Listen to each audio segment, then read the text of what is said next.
here's what we're going to do. We're going to start out with a quiz, because I have here in the next tab in my browser 9 things you may not know about the Declaration of Independence.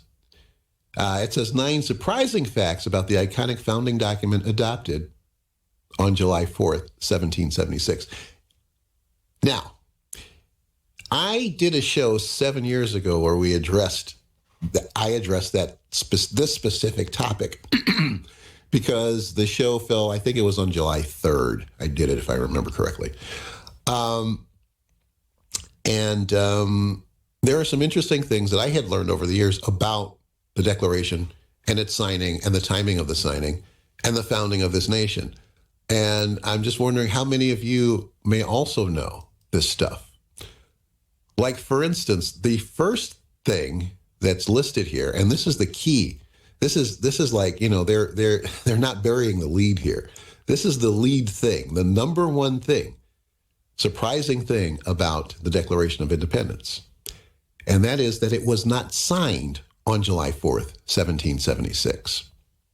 On July 1st, the Second Continental Congress met in Philadelphia, and the following day, 12 of the 13 colonies voted in favor of Richard Henry Lee's motion for independence. The delegates then spent the next 2 days debating and revising the language of a statement drafted by Thomas Jefferson. On July 4th, Congress officially adopted the Declaration of Independence, and as a result, that day is celebrated as Independence Day. However, John Adams, who was on the Committee of 5 that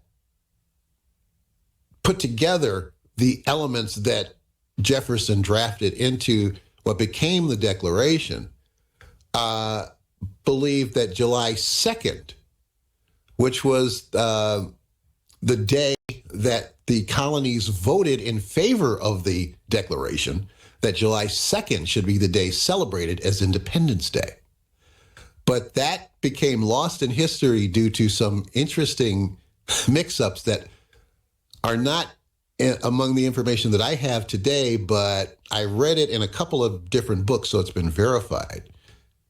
The reason that the July 4th came to become that day celebrating independence is because nobody kept track of the exact date. So there are these events that happen around and on the date, but on July 4th, that was the day that the language was finalized for what went into the document.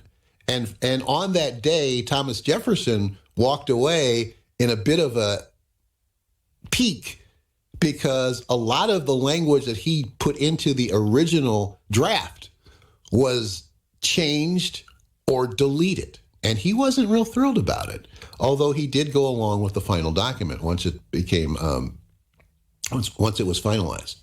The second thing, more than one copy of the Declaration of Independence exists. After adoption of the Declaration, the Committee of 5, Thomas Jefferson, John Adams, Benjamin Franklin, Roger Sherman, and Robert R. Livingston, who I think played the youngest kid on My Three Sons in the 60s, if I'm not mistaken. You can double check that. They were charged with overseeing the reproduction of the approved text. This was completed at the shop of Philadelphia printer John Dunlap. On July 5th, John Dunlap's copies were dispatched among the 13 colonies to newspapers, local officials, and the commanders of the Continental troops. These rare documents, known as Dunlap broadsides, predate the engrossed versions signed by the delegates. Of the hundreds thought to have been printed on the night of July 4th, only 26 copies survive. Most of those are held in museums and library collections, but 3 are privately owned. If you've never seen a copy of the Dunlap broadside, and I should have grabbed a screenshot of that to see, the engrossed version that we are familiar with and the Dunlap broadsides that were distributed look very, very different. And maybe you've seen them. I'm looking to see if they're in this story, if there's a picture of the Dunlap broadside, so you can see the difference. And I don't see that. I do have another spot where I can go to. Let's see. Let me find that so that we can do a direct comparison. True copy on the Declaration of Independence. Let's see if it's here. This is a copy of the Dunlap broadside, I don't know if this is an original or a reprint or just a copy of it. This is what was distributed to among the colonies, to newspapers, and to the Continental troops. This was, again, printed before the engrossed version, the version that you've seen in, your history classes and stuff, with the signatures. So let's go ahead and go away from that for the moment, and I will bring up a copy of the version that you're all familiar with. Let's see, here we go. This is a version that we're probably most familiar with the big John Hancock signature, and then, of course, all the others. There's some interesting facts about those signatures as well. And let me get to that.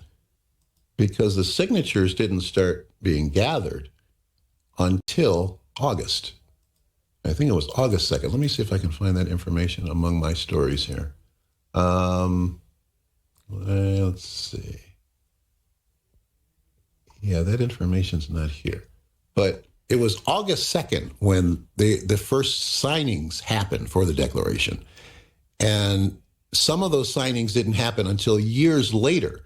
So, and again, the document that we see today is not the original, and it's the signed documents were sort of cobbled together because not everyone signed it at once, at the same time, in the same place, or in the same year. So that's a great point, Brandon. I saw that about the founding fathers, if they knew the document would still be readable 245 years later. Probably not. But it's really kind of fascinating. And the fact that July 4th has come to be celebrated as the Independence Day, which John Adams felt it should have been July 2nd. And even after July 4th became, the accepted celebration date, Adams felt it was wrong, even up until his death 50 years after July 4th, 1776. John Adams and Thomas Jefferson both passed away on the same day, July 4th, 1826. And if I recall correctly, one of them made reference to the other on his deathbed. And I can't recall if it was Jefferson referencing Adams or the reverse, but wondering if the other person was going to survive them.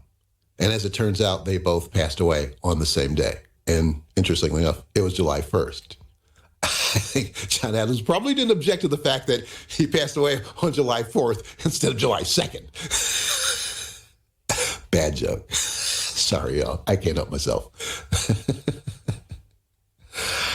As was Jefferson. Adams and Jefferson both were presidents. They could have changed the date.